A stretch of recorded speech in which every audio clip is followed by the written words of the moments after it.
पड़ी। क्यों?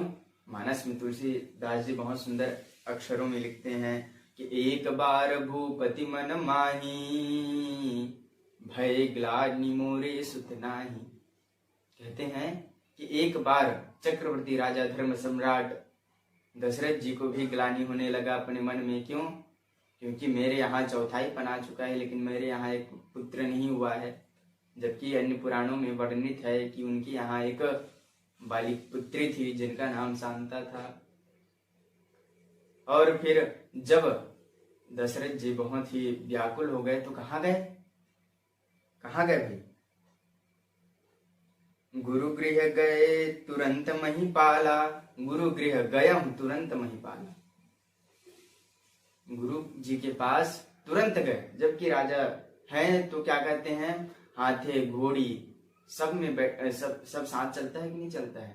अगर कोई यहाँ का विधायक बन जाता है तो बॉडीगार्ड चलता है कि नहीं साथ में।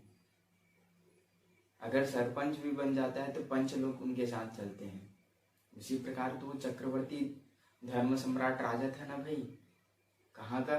पूरे विश्व का था उस समय। और फिर वह तुरंत अपने गुरु के यहाँ गए और बोले कि मेरे यहाँ बालक नहीं है, आप मुझे कृपा करके बालक प्रदान करवाएं।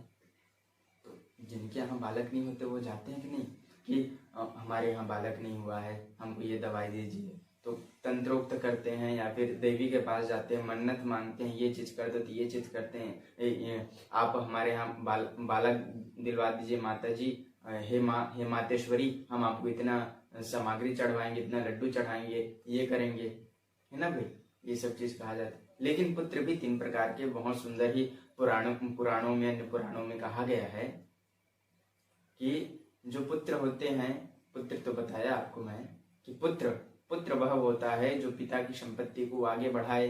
अगर पिता के पास अगर जमीन 10 एकड़ जमीन है तो उसको वह वृद्धि करे, उसका आगे बढ़ाए, उसको 10 से डबल कर दे, 20 कर दे, उसको कुछ नहीं कम से कम 5 करे। ये पुत्र होता है। और कहीं गली में जाओ तो कहते हैं ये माधव के पिताजी हैं, ये शिव के पिताजी हैं, ये नारायण के पिताजी हैं, ऐसा बोला जाता है। लेकिन अधिकतर आप सुनोगे क्या कहते हैं कि हाँ ये राम का पुत्र है, ये है ना, बोला जाता है कि नहीं, रामेश्वर का पुत्र है ये। लेकिन अगर पुत्र है तो आप कहीं से भी जाओगे तो हम बोला जाएगा कि ये माधव का पुत्र है, ये शिव का पुत्र है, शिव के पिता है, ये माधव के पिता हैं, ऐसा बोला जाता है।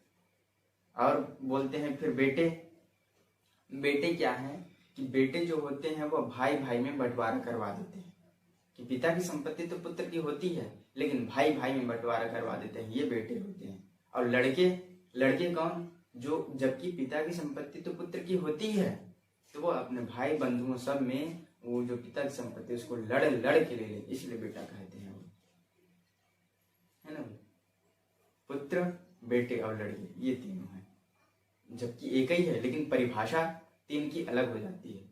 जैसे शब्द एक होता, व्यक्ति एक होता है लेकिन नाम अनेक नहीं हो जाते हैं। घर पे अगर उसको माधव बोलते हैं तो बाहर उसको शिव बोलेंगे या बाहर नारायण बोलेंगे। उसी प्रकार बालक एक होता है लेकिन उसकी परिभाषा 3 होती है और 3 प्रकार के ही पुत्र होते हैं।